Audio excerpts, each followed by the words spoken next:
Good evening, everyone. Ashik here from European Relocation Services, and hi again. So I thought I'd discuss some moving tips with you this evening.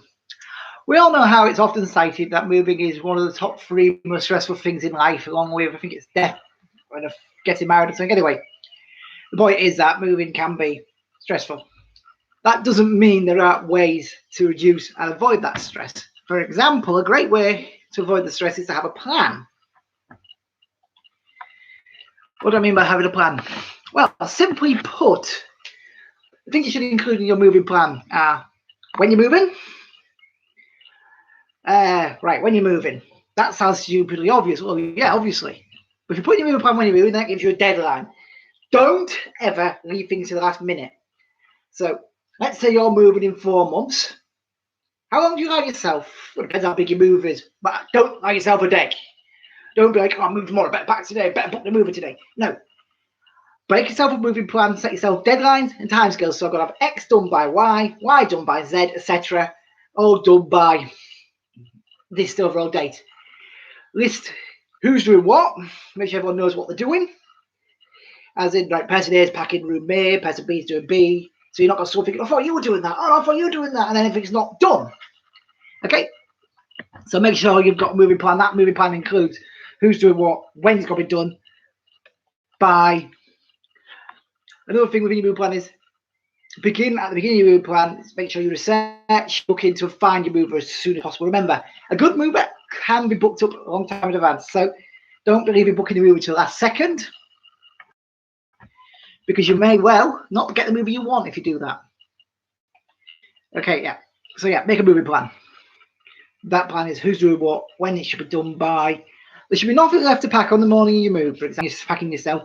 There should be nothing left on the morning of the move to pack except the kettle, some tea bags, coffee, a few mugs, and your breakfast pots, and some bedding. That's about all that should have to be packed for the morning, and your beds. If you have to sleep or something.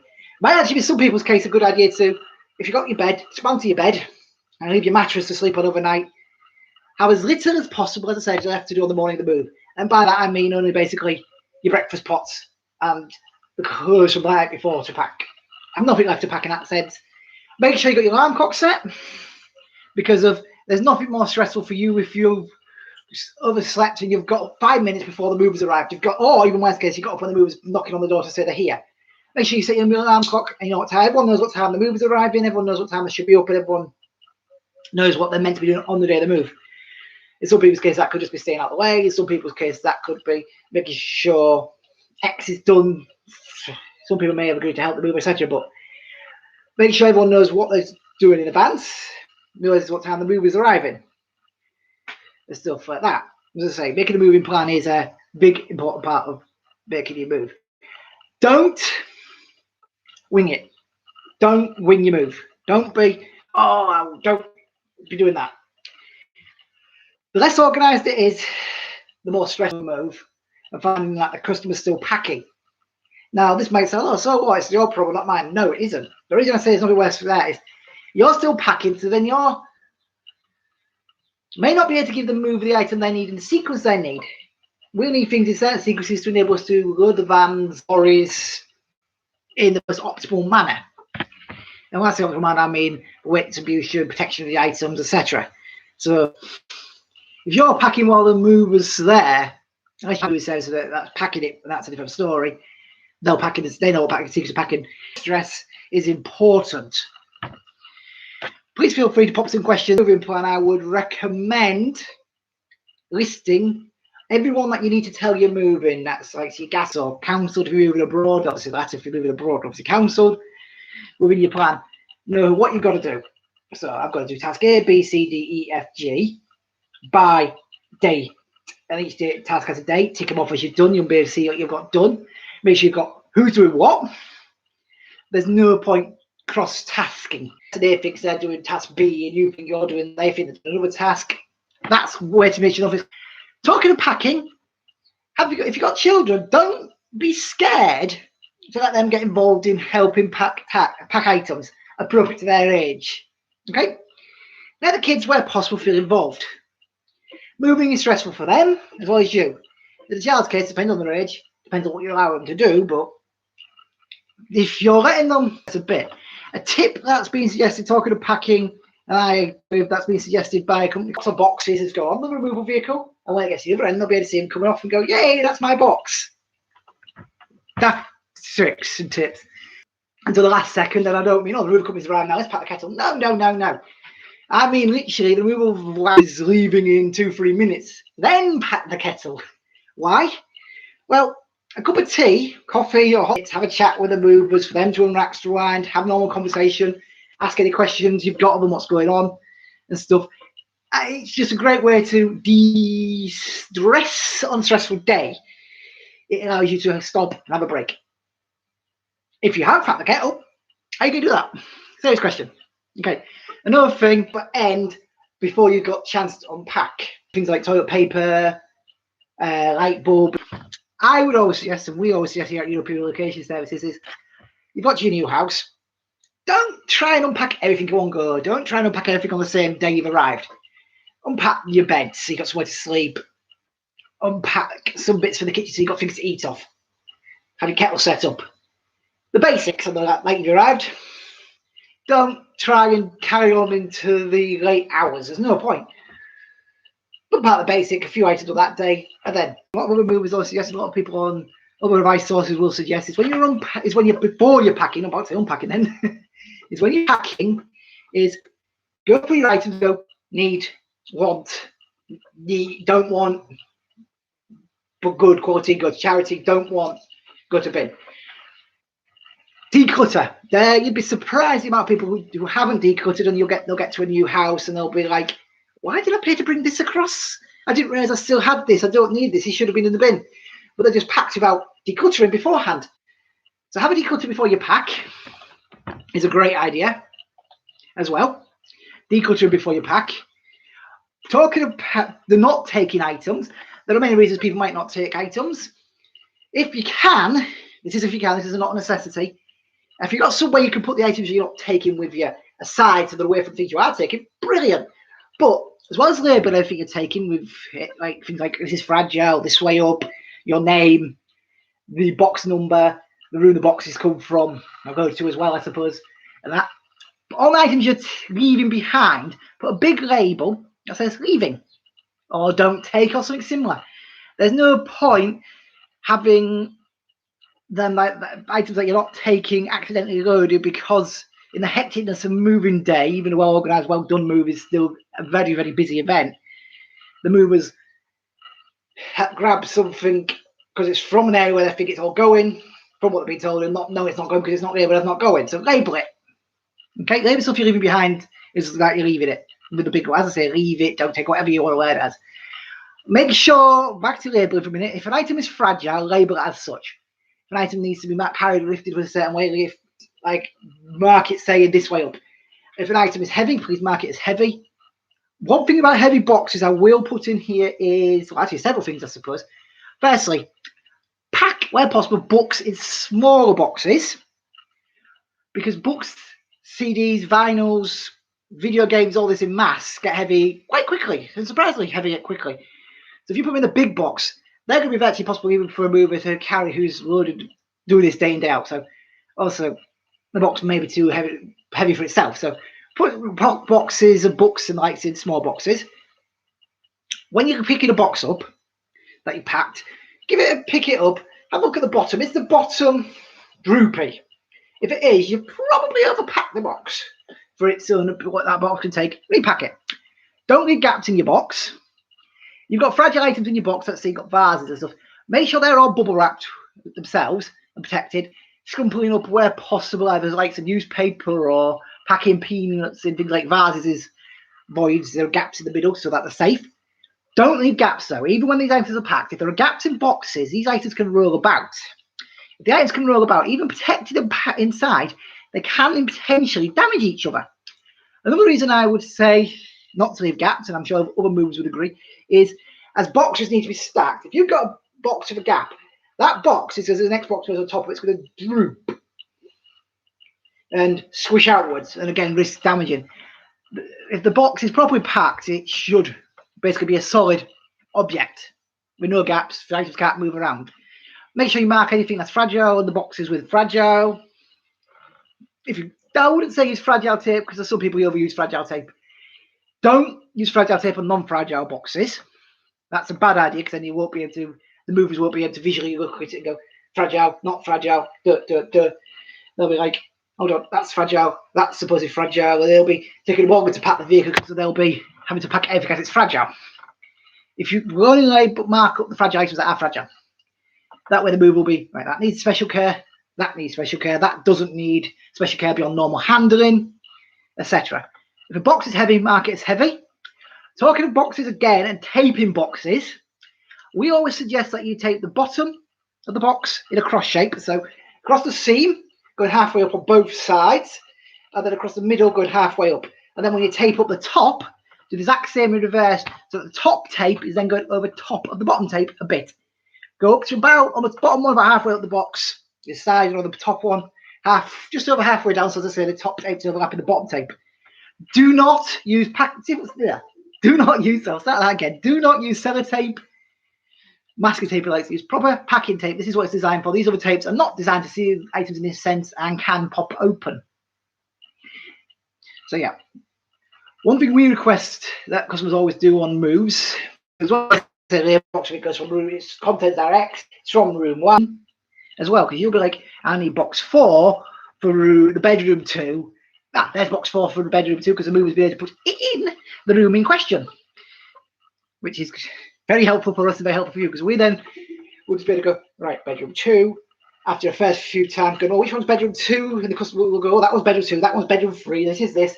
You'll be able to go, that box is there, speeds us up, speeds up for you. I mean, you've got less time, the mover even asking you less questions, and you also have to unpack quicker yourself because you'll be like, all right, I now need this box, which is there, next, in this sequence.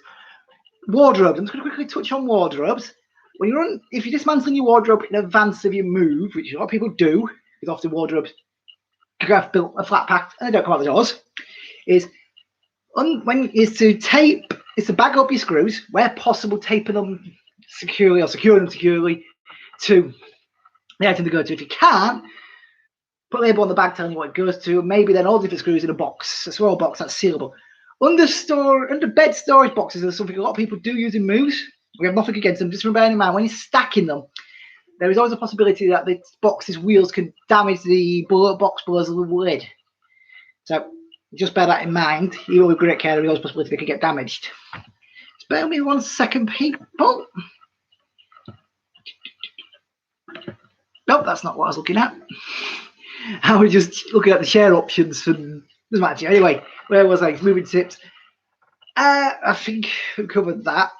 Covered boxes. We've covered all sorts. Right. One other thing I will say is a lot of people don't realise or don't do is washing machines. We all know they're going to have water in them. Right. And most people are taking a washing machine with them. Unplug and disconnect and drain your washing machine the night before. Not the morning of the move. Because if you do it on the morning of the move, it won't have had time to fully drain. And if it ain't fully drained, water can seep out of it and cause damage on the removal vehicle. So the vehicle is they call it urine content. So drain the item, drain washing machines and other things like that require draining and take a while to drain the night before. Okay. I'm just going to quickly pop over to my website's tips page, have a quick scroll down and see which other tips I haven't yet covered. Because in this format, talking through them, it's so easy to overlook something because we're doing this day in, day out. Please feel free to pop any questions. And the website's tip page, by the way, is europeanrelocationservices.co.uk/tips, which I believe I've already put in as a link in the description of this video. Yep, I've already mentioned things like letting the electric board, the utilities companies know you're moving, make a list of tasks that you need to do. Need you pack X. Yep, I've mentioned that. Yep. The website has got hundreds and hundreds of tips, by the way. Yeah, a good source of packing, a good source of wrapping material for your glass mugs, etc. is newspaper. It's easy to get a hold of. Yep, that is a Dutch.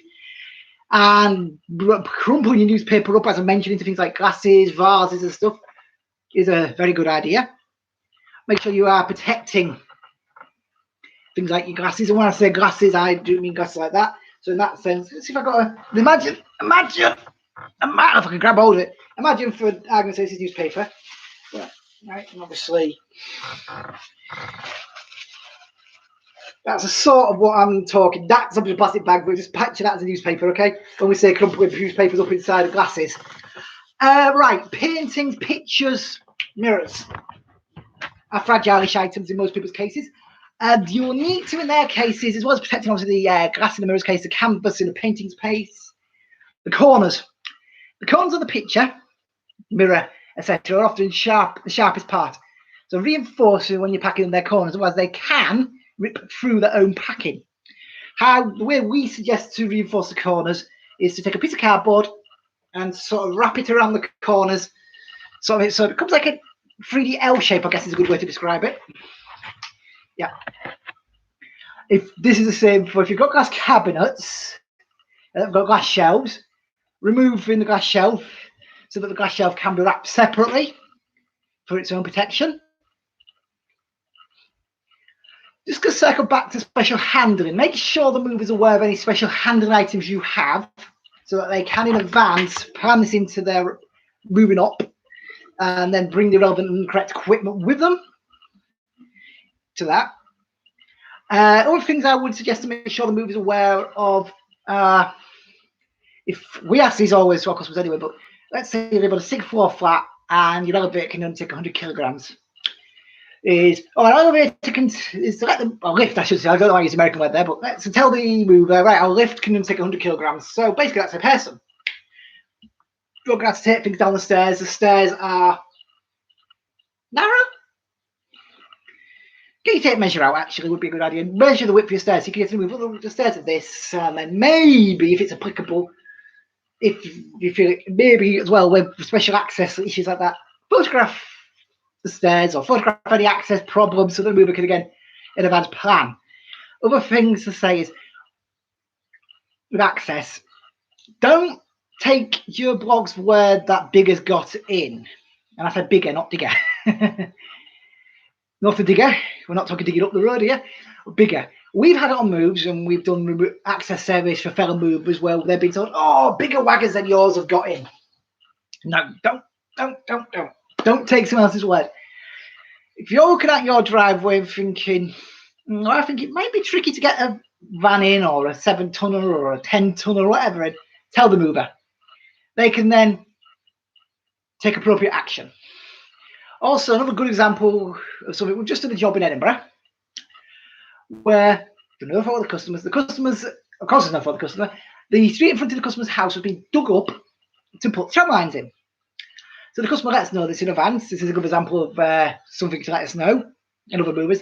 Oh, there's roadworks going on. Here's the contact details for the council so you can arrange special access with them. So if you know there's going to be roadworks going on in your area that are going to affect access that the mover can or can't get in, let them know so they can plan this into account.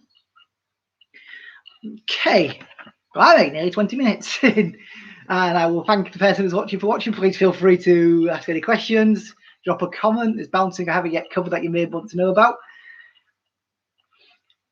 Okay, just going to touch on back on to moving with children. As I said before, you can allow your child to get involved in the move and help with packing and help on the moving day to a degree. You know your child, so you know what degree that degree will be. We've found on jobs where children are allowed to get involved over ones where they're not. The child often feels more involved in the move and therefore more relaxed, less stressful. Again, there is a tip section on the website, which is a sub-page, no, it's a blog, but the link is in the tips page, which is linked in the description. It discusses moving with kids. We've also got in there tips about moving with dogs. I'm going to briefly mention a cubic meter, how it's different. Something we'll hear a lot is, oh, it's X square meters. Sorry, don't mean this nastily. Square meters is great for Mr. Storage Company who work in 2D. But as a removal company, we work in 3 dimensions, which is cubic meter or cubic foot. We personally use cubic meter, but it's 35.3 something cubic feet to a cubic meter. A cubic meter is 100 centimeters by 100 centimeters by 100 centimeters. Again, there's a link that gives it an old-fashioned measurement. So don't mean that silly. Non-metric measurements of what a cubic meter is. A cubic meter is in effect 1,000 litres of water. Yeah, so if that helps you to picture it. Or if you took a bottle of 2 litre soft drink, it's the equivalent of pouring 500 of them out, and the space that would take up. It, as I say, a cubic meter is a 3D space. That's what a mover works in. Well, most movers work in. We work in 3D. Some might work in cubic feet. Not square feet. Not square feet is 2D, okay? Again, there is a link within the sub description, in the link to the bottom of the tips page that goes about to show you what cubic meter is. Okay? Yeah. Now, as I say, that's not a go at storage companies at all. So it's a storage company watching this, I think that's having a go at you. I'm not, but it would be great if you guys would work in cubic meters. Just a suggestion, friendly suggestion. Right, cubic meters covered. Oh, another good tip that Lisa's mentioned, I totally agree, is local knowledge. It's a good idea to join the local Facebook groups and the local groups on social media and anywhere you're moving to use their knowledge to a degree on things like where the best takeaway is or where this is, and you're just using local knowledge. All right, and talking of that, all right, tip.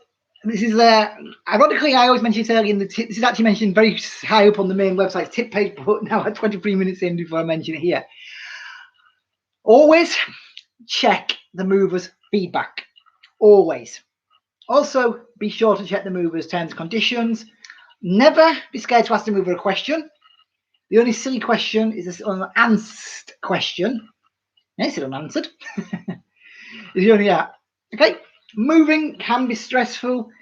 Things you might, but the mover's going to finish this is a stupid question. If you need to know it, just ask it. We might be like, yeah, we've asked this 1,000 times a day. To us, it is a silly question, but to you as a customer, it's not. We're the ones doing it constantly. I mean, you can tell when it's that. Right, okay. Okay, I think for now that covers everything I want to cover. Thank you for watching. Goodbye for now, and have a great evening. Bye, everyone. Goodbye.